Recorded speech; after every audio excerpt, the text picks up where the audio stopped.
say happy, some people don't understand happiness. Everybody look for happiness. You can't enter somebody's house and be checking under the chair and say, what are you looking for? I'm looking for happiness. You don't have happiness there. And you can't go to supermarket and say, please give me 2 packets of happiness. The same thing with the mawadda and rahma, love and mercy that she was trying to describe to us. You can't go to someone's house and say, I'm looking for love here. You have love here. Where can you buy mercy? Who has the address? Who sells mercy? Who has mercy? Who is holding mercy? Who is keeping mercy? Then what of love? How do we get love? Where do we get love? How do we make love? How do we manufacture love? How do we provide love? How do we protect love? How do we take love? How do we give love? None of this were taught. Yet when we get married, people will say happy married life. Where will you get all of those 3 combined? Unless if you realize what she just read, and I want us, when we get to, we should think about it. The last part of that verse, in fact I wrote it down. Inna fi dhalika la ayatin liqawmin yatafakkarun. Indeed, in these are signs for those who can reflect, for those who can think. Thinking is so underrated. Not many people think. Let me ask you now, what do you think about? When you think, do you think or you are thought? You actually think or the thought just comes to your mind? And when you think, what exactly do you think about? If you were to make some analysis, how many people do you know of that actually think? Or that actually have something to think about? If husband and wife are people who think very well, then they will think well before they do things, right? Yeah, that means they will look at each other and know what they think. Look, let somebody ask their spouse one day and say, what do you think of me? What do you think I am? Or who do you think I am? Tell me, who do you think I am? Let the husband ask the wife, let the wife ask the husband, who do you think I am? Do you know that many people go into marriages for many reasons? Some people it is, well, I'm old enough, I need somebody to touch me and to touch somebody in halal way. So that is one of the reasons. Sometimes it's to fill a gap that is missing in your life. You are not complete, you want somebody else to complete you. Sometimes it's because you are looking for someone to depend upon, so you go into quote dependence with that person. Some people it is calculation. Okay, this person's family has money. If I marry from this family, then I should be able to get part of the money that will rub off on me. So many brothers do that. If you say, okay, marry this lady, you say, where does she work? If you say, okay, marry this brother, you say, what car does he use? If the people should marry each other, she'll be like, I'm still being Sahara. This Sahara is to find out where he lives.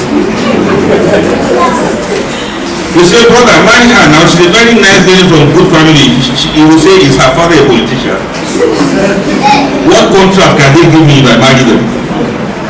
You have now seen people calculating and calculating. They are thinking of each other as gold mine. They are thinking of each other as the path to riches. The prophet didn't say you cannot get rich when you marry. But what I'm saying is, what do you think of one another? That is one way. What do you think of yourself? What do you think of your partner? What do you think of this marriage itself, as in this marriage? What do you think? What are you expecting? Like the MC was asking, what do you expect to hear from this lecture? It's after then somebody will now ask, what do you think about Allah himself? Do you think Allah is like ATM, where whenever you need money, you just ask him and he give you money? Whenever you need love, you will tell him to give you love.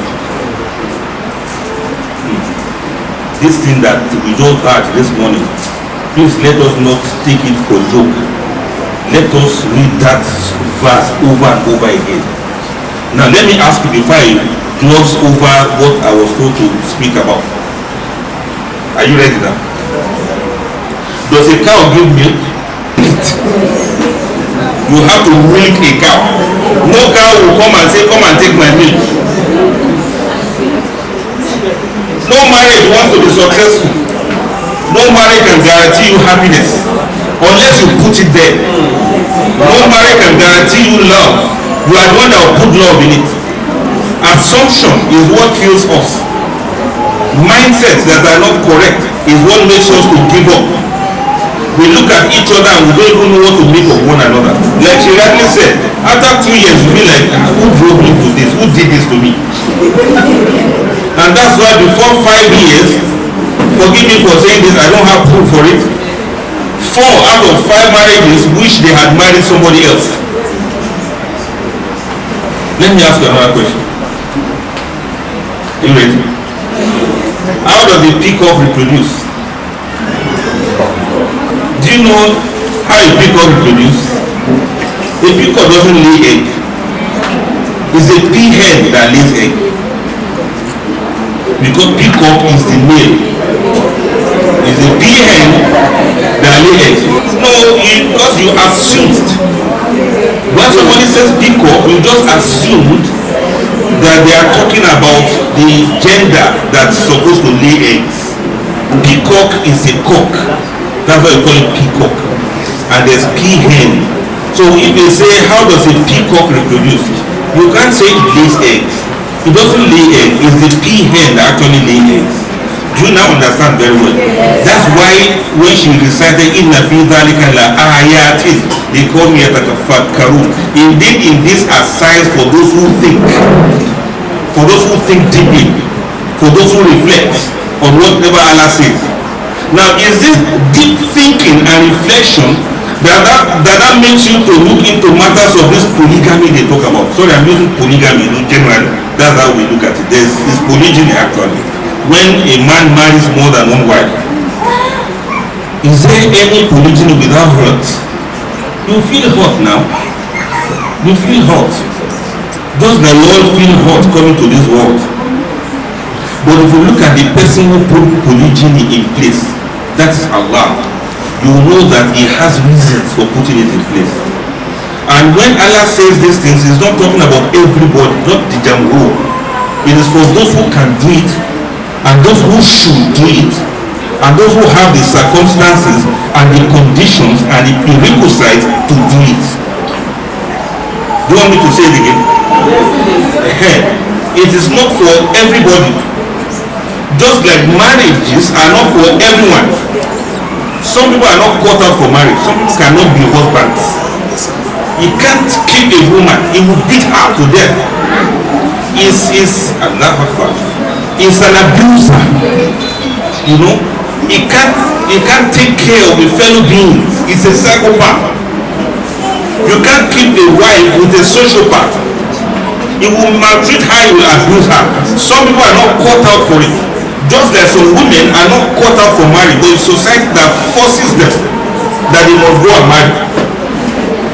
It is sunnah for those who can do it. Now when it comes to this polygyny, there are rights, there are duties, there are responsibilities, there are heavy loads to carry. For those who can carry it, for those who can do it, and for those who have the position and prerequisite to do it. What are the prerequisites? What are the conditions? It's very broad. It's another lecture for another day. But for those who can do it and refuse to do it, then they only answer to Almighty Allah. And for those who can do it but they are afraid of doing it, it is between them and Almighty Allah. Because everybody is afraid of one thing or the other. Especially some people are afraid of their wives. That's why they didn't do it. And you can't tell them they are wrong for being afraid of their wife. It depends on what is between them and their wife and what is between them and Almighty Allah.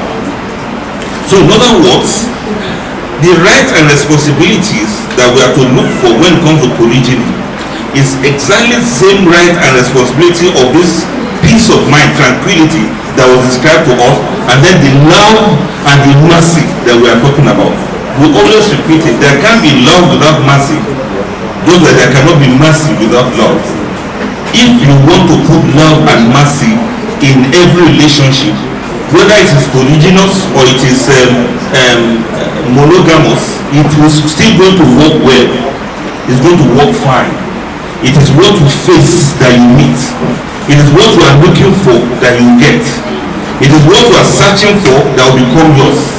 It is where you are coming from that will determine your smell, that will determine your shape, that will determine what you do. It is who you are, the way you think. When something enters into our ears, they are processed in our brains, and then what we understand determines our response to it. Do you remember what we discussed last week or the week before the last about the wind? Let me quickly mention that to wrap it up. Very gentle as they dance with grasses, and some of them are very strong. They can pull off a whole tree. The trees and the shrubs and the plants, they all respond to the strength of the wind differently. But as this breeze is blowing, what's the color of the wind? Does anybody know? Let's say it is colorless, right? What's the smell of the wind? The smell of the wind depends on where it has passed through. If it passed through a flower garden, the smell will be that of lavender and rose. If it passed through a latrine, what's the smell going to be?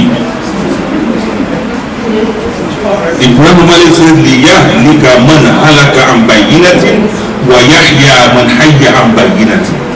So that those who will be destroyed by one verse, and those who are going to be saved with one verse. Only one verse, some people will be destroyed, only one verse, some people will be saved.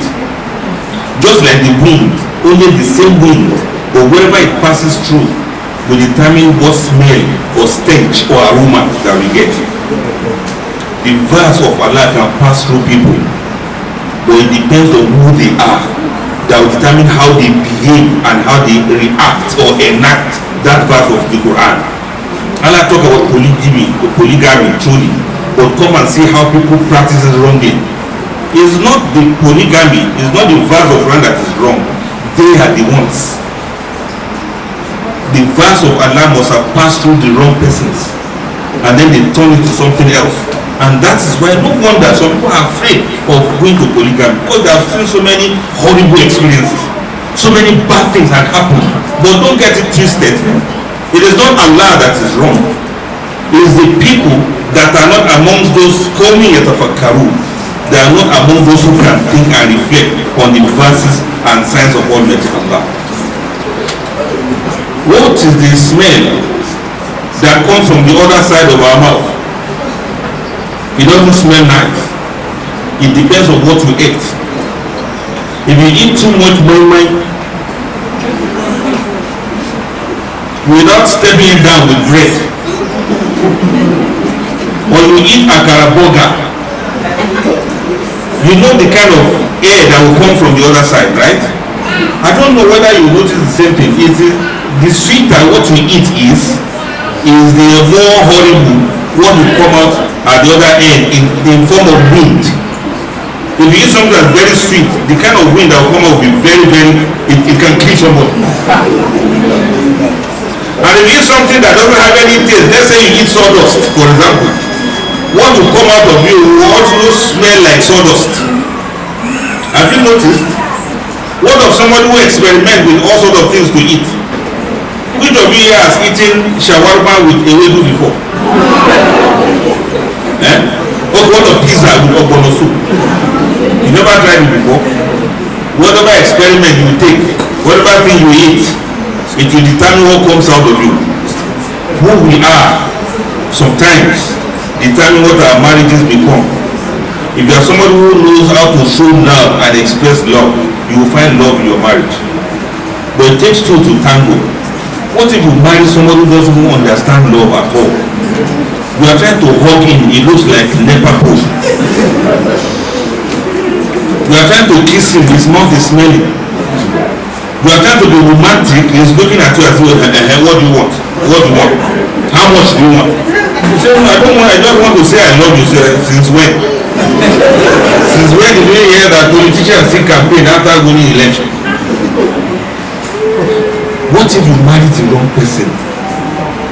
I think it's another very serious matter, right? It's a very serious matter. For those of you who are still single, please watch well, because whoever you marry will also determine where your wind will pass through. So what comes out of your marriage, what comes out of your life, and what comes out of your happiness sometimes will depend on the person that is your partner.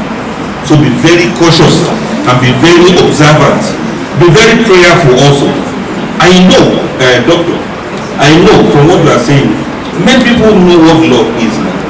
Many people have an idea of what love is. Like you also said, doctor, you give an example of the world. Many people have seen people love before, but for some it remains a fantasy because they have married wrong people. They are married people who don't even understand what they are talking about. What do we do for them now? We should just pray for them. You know that you are in a trap, or you are in a very, very serious again in your life. You marry a wrong person. All of this thing you read about love, and then you just useless, you just rubbish good thing for you. Allah Akbar. Maybe you have dressed somewhere, how you are supposed to dress well for your husband, welcome him when he comes from work. Both of you sit down, you drink tea, or you do things together, you talk and chat together. Lo and behold, I just want to marry him. He doesn't even know what we are talking about. He doesn't even see you. Talk less of appreciating what to wear, what to do, how you dress. Beware about that one too. That's a very bad wind. A bad wind that is passing through a bad place. Because we like to show love to somebody else so that they reciprocate for us. Now you give them flowers and they give you something that is of bad smell. May Allah save us from that. So generally, all I've been trying to say in many words is the fact that happy married life can come depending on who you are, and depending on if you are among those who can think deeply, who can reflect deeply, who can have good understanding of each other. Who are you to me and what am I to you? And let me send this caveat finally. Maybe some of you have found happiness, but you don't recognize it. Some of you have truly found true love, but because of who you are, because of the bad experiences you found in life, you don't recognize it. Many of you have husbands that will love and care for you, but a man that is so loving and caring, you don't love him. Are you sure you know what you are looking for? A man that will say, MashaAllah, Subhanallah, you say, no, he's too nice. But the one that will come around and call you, your name is Shaki, will say, Shaki. Shaki. The guy is one that will shout on you and will taunt you and will molest you and will abuse your intelligence. Those are the ones who fall in love for. What is wrong with your psyche? Do you see happiness? Do you know happiness? Do you recognize happiness? Can you make happiness? Can you produce happiness? Can you sacrifice anything for happiness? Can you sacrifice your ego for happiness? Many people, see them run up and down, look for money. It's because they want to be happy. Many people today are depressed. Many people are not happy. Many people feel sad. Many people feel worried. Many people feel disturbed. Some people have even contemplated suicide because they didn't find happiness where they thought it is. They thought the more you make money, the happier you will be, but they were wrong. They thought the moment you marry the man of your dream, then you become happy, but they were wrong too. They thought the moment you start having children, then you should be happy, but they have children and they are not happy. They thought once you have a house or you live in a choiceful place in the city, then you should be happy. They got this thing, yet they are not happy. Where is happiness? If Allah gives you good understanding of these verses of Allah and you see the signs of Allah, possibly you are going to find happiness even in things that you least expect. No matter how small it is, no matter how big it is, you will see happiness, you will find happiness, you will recognize happiness, and you will be able to keep the happiness. It's not enough for Allah to give you a spouse of your dream. It's another thing if you know how to keep it, if you know how to save it, if you know how to maintain it, if you know how to sustain it. If you live your happy married life to chances, don't think Shaitan will throw his arms and you're going to just be happy like that. There are trials to life. There are trials to marriages. There are trials to our happiness.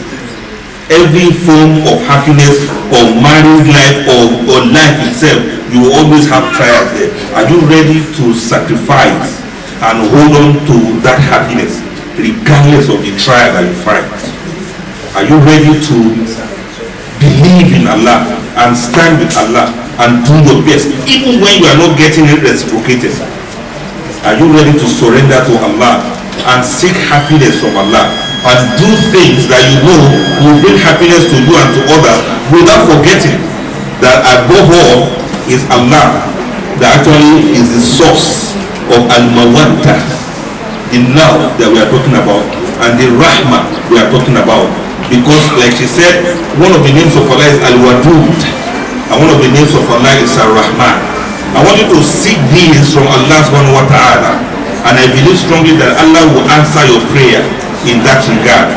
You have to make up your mind that you want to be happy by all means. Please, do you understand what I mean?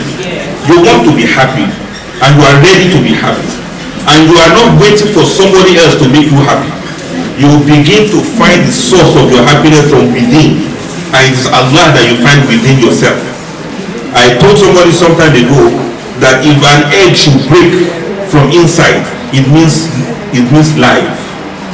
But if the egg should break from outside, it means death. When an egg breaks from inside, it means the chick is ready. The chick is matured to come out. The chick is ready to breathe oxygen. And then you see the chick will break the egg from inside and it comes out alive. But if you are waiting for somebody else to break you from outside, they are going to kill you. You are going to die because you may not be matured enough for it. In other words, seek happiness from within. Seek marriage with trust in Almighty Allah and by obedience to Allah. And then seek your life with Allah. Put your life in the hands of Allah, not in the hands of human beings. Your happy married life should come from within. Be ready to make happiness. Be ready to make your marriage to be what you want. And be ready to live your life in the best of all ways. And you see your motivating factor is where the Prophet said, إِنَّمَا الدُّنْيَا كُلُّهَا مَتَاعٌ وَخَيْرُ مَتَاعِهَا الْإِمْرَأَةُ الصَّالِحَةُ. The whole of this world is enjoyment, and the best of all enjoyment is a righteous wife, or let's say a righteous husband. Did you get that gist now? The Prophet talk about enjoyment. What do you know about enjoyment? Do you know how to enjoy your life? Do people enjoy life by keeping malice, by fighting, by quarreling? Who fighting help? Have you ever fought and received alert? Who has hatred and resentment helped? Please enjoy your life, enjoy your marriage, and enjoy your happiness. But no enjoyment comes without its own sacrifice.